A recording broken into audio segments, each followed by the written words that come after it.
Saya nggak kenal siapa Erwanto ini ya, dan dalam kapasitas apa, apakah dia memang menerima kuasa, ataukah dia memang masyarakat memberikan kuasa kepada Erwanto. Tapi yang jelas saya lihat kalau dia bukan advokat dan dia tidak juga masuk di grup advokat yang ikut menggugat, saya pikir salah kaprah. Dia kapasitasnya ini menuntut Kapolri apa? Kalaupun juga dikabulkan, memang dia siapa?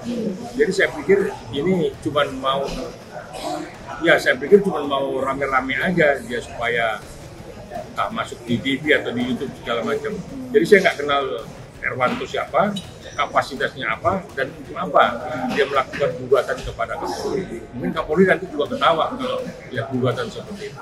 Kecuali jelas dia mendapat kuasa dari salah satu yang 6 ini, atau masyarakat melakukan class action, dia yang tampil sebagai juru bicara. Jadi saya pikir Erwanto mesti banyak belajar lagi mengenai hukum, ya, untuk supaya seperti apa untuk bisa melakukan gugatan kepada seseorang ataupun kepada institusi. Ya, dia harus memang mendapat kuasa dari salah satu, ya, dari salah satu yang 7 atau 8 orang itu di dalam. Kalau nggak dia kuasa dari siapa? Kan mesti ada legal standing-nya. Kapasitas dia sebagai apa juga? Apakah dia pengacara? Kalau dia pengacara, dia tahu aturan mainnya seperti apa. Artinya, ketika dia mau melakukan gugatan perdata atau melakukan penuntutan ganti rugi, kapasitas dirinya dia sendiri mesti jelas, yaitu sebagai seorang lawyer atau sebagai seorang yang diberi kuasa, ya, oleh ke-8 orang yang ada di dalam. 7 lah, karena sisa katakan dikeluarkan. Nah, ini sebagai apa dia?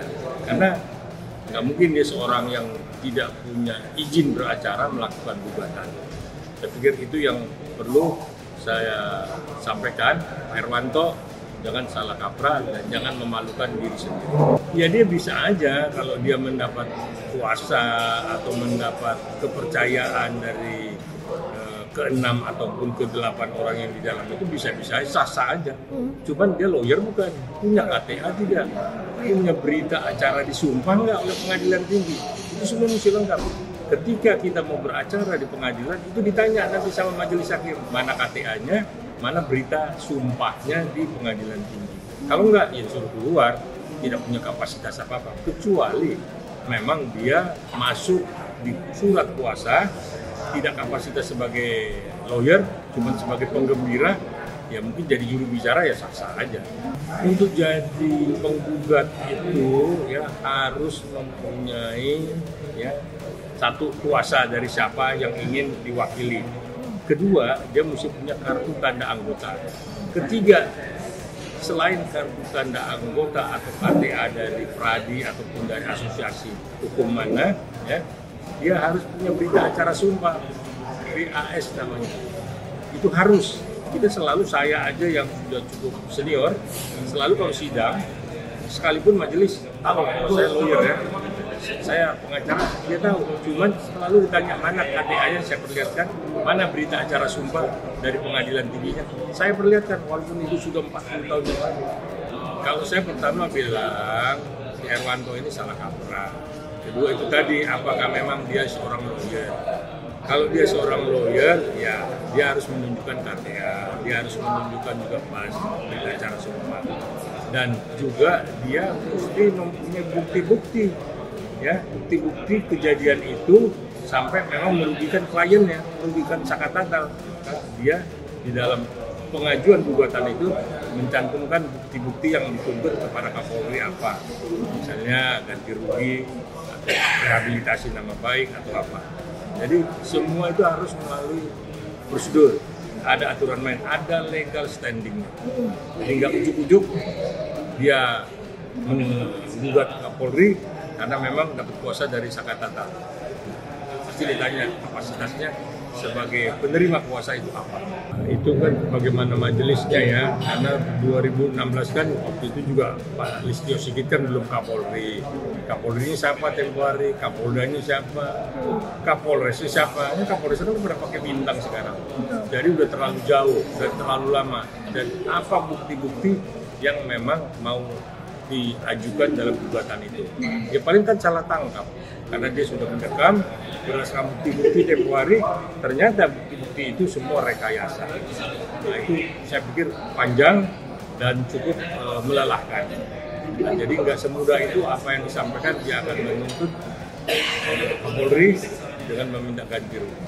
Ya silakan aja, si Herwanto kan tadi saya bilang dia mesti ketika melakukan gugatan itu kan mesti melengkapi barang-barang bukti. Misalnya handphone waktu itu katanya disita oleh kepolisian. Juga CCTV-nya itu kan murem itu, nggak tahu kejadian yang sebenarnya apa. Akhirnya ada rekayasa tempat TKP-nya dipindahkan supaya kelihatan, tapi tetap juga nggak terang benderang. Nah yang menjadi saksi kunci kemarin adalah yang DPO itu yang salah tangkap si Peggy Setiawan. Nah yang dua lagi itu siapa? Itu yang dua dulu dibongkar. Kalau yang dua dibongkar mungkin nanti membuka cerita lain lagi, ya kan? Nah ini kan yang dua itu kan nggak tahu, dihapus, sudah dihapuskan. Ketika Peggy ditangkap itu dihapuskan, dihilangkan, nggak ada lagi kata yang DPO itu. Nah ini udah lucu-lucu, suka-sukanya aja penyidikan.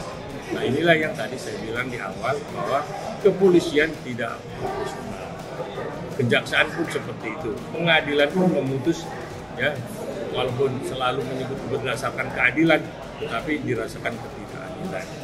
Nah, itulah yang tadi saya sampaikan. Mudah-mudahan ya hukum ini ke atas tetap tajam juga dan ke bawah itu juga rakyat menerima rasa keadilan.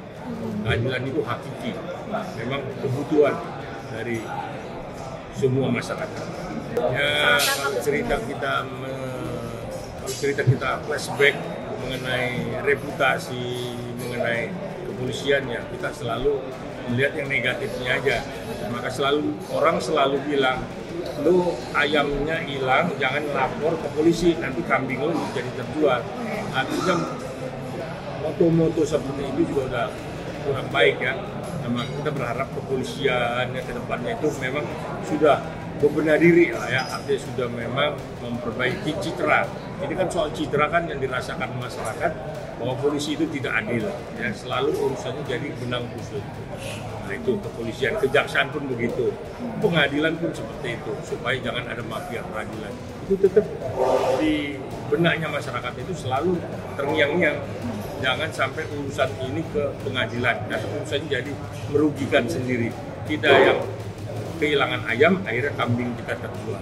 Saya pikir itu satu hal yang memang kepolisian, kejaksaan, pengadilan harus memang berbenah diri. Maka kita berharap dengan presiden yang akan datang, penegakan hukum adalah yang prioritas, yang paling pertama penegakan hukum. Baru sesudah itu